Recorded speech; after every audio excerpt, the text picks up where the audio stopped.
The qualities of a true leader. A true leader is he who is wise and fearless. A man of fear cannot lead a society, for such people runs back on the slightest sense of danger. Such leader will push the society backward rather than leading forward.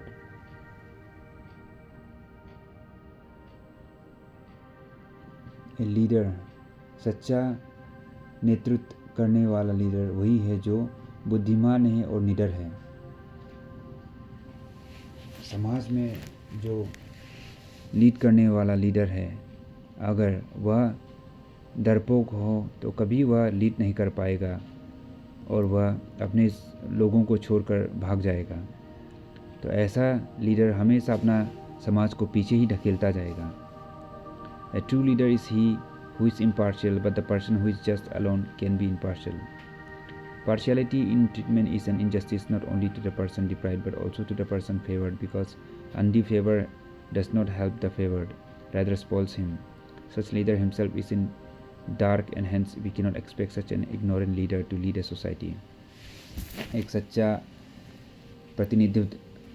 प्रतिनिधि हमेशा impartial रहता है, न्याय संगत रहता है। वो किसी का साइड नहीं लेता है, सही सच्चाई का साथ लेता है।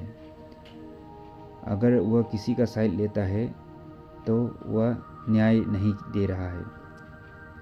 तो जब साइड लिया जाता है और अन्याय किया जाता है, उसमें जिसके साथ अन्याय हुआ है वही सिर्फ तकलीफ में नहीं होता है, अपितु जिसको फेवर दिया गया है उसको भी बिगाड़ देता है, क्योंकि गलत करने के बावजूद भी अगर उसे सही रास्ता नहीं दिखा पाया तो वो और भी गलत काम करने शुरू हो जाएगा। तो ऐसा टाइप का प्रतिनिधित्व करने वाला लीडर कभी वो खुद भी अपने आप एक अंधेरा में बैठा हुआ है और अपने समाज को भी कभी सही रास्ता नहीं ले जा पाएगा। A leader should be a man of principle. A man of no principle is not reliable. Hence such a person can at most be a self-styled leader. एक समाज का प्रतिनिधित्व करने वाला नेता, उनका एक सिद्धांत होना जरूरी है। ऐसा आदमी जिसका कोई सिद्धांत नहीं है उसका ऊपर भरोसा नहीं किया जा सकता। ऐसा आदमी केवल ज़्यादा से ज़्यादा एक सेल्फ स्टाइल लीडर हो सकता है। A man of pretensions and hypocrisy cannot be a leader because such person is not trustworthy. The person who is trustworthy alone can be a leader. जो नेता दिखावा में जीता है और मुंह से कुछ और कार्य से कुछ करता है, अलग करता है, वह कभी एक नेता हो ही नहीं सकता। और इस तरह का आदमी को भरोसामंद भी नहीं है, भरोसा करने लायक भी नहीं है। जो आदमी भरोसा करने लायक है वही एक नेता बन सकता है। A true leader is he who is free from greed, lust and ego. Nobody likes a man of greed, lust and ego. So if nobody likes, whom will he lead? एक सही नेता वो है जो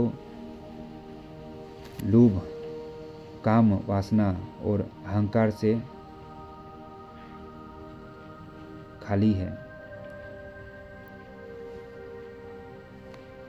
ऐसा आदमी जिसके बदन में बहुत लोभ है, बहुत कामी है और बहुत अहंकारी है, तो ऐसा आदमी को कोई पसंद नहीं करेगा। जब ऐसा आदमी को पसंद ही नहीं करेगा तो वो कौन किसको लीड करेगा? वो उनके पीछे कोई है ही नहीं। The person who cannot control and guide himself और herself should not dream of leading and guiding herself. ऐसा आदमी जो अपने आप को संयम में नहीं रख सकता, अपने आप को गाइड नहीं कर सकता, तो वो कभी किसी दूसरे को लीड करने और दूसरों को गाइड करने के लिए सोचना ही नहीं है। A leader must be ahead in every sphere if he really wants to lead a society. Otherwise he will be rather led, just as a teacher is supposed to be more learned than his students. Otherwise he will be rather taught by his students. एक नेता हमेशा हर एक subject में, हर एक जगह में वो आगे होना है अगर वो समाज को आगे ले जाना है तो, नहीं तो उनको कोई उनको लीड कर देगा। वैसे ही जैसे कि एक कोई टीचर को क्लास में अपने स्टूडेंट से ज़्यादा जानना होता है, नहीं तो स्टूडेंट ही उनको सिखा देगा। There are two ways of becoming a leader. That is, either to become a black spot in a white background or to become a white spot in a black background. A true leader is he who chooses the letter. Leader बनने का, नेता बनने का दो तरीका है। या तो आप एक काला धब्बा बनिए एक सफ़ेद कपड़े में, या तो एक सफ़ेद दाग बनिए एक काला बैकग्राउंड में। तो एक सही नेता तो वही है जो एक अंधेरा जगह में भी एक उजाला का प्रतीक है, उजाला रोशनी ला सकता है, और एक काले जगह में भी वो एक सफ़ेद, एक स्वच्छ, शुद्ध दिख पाता है।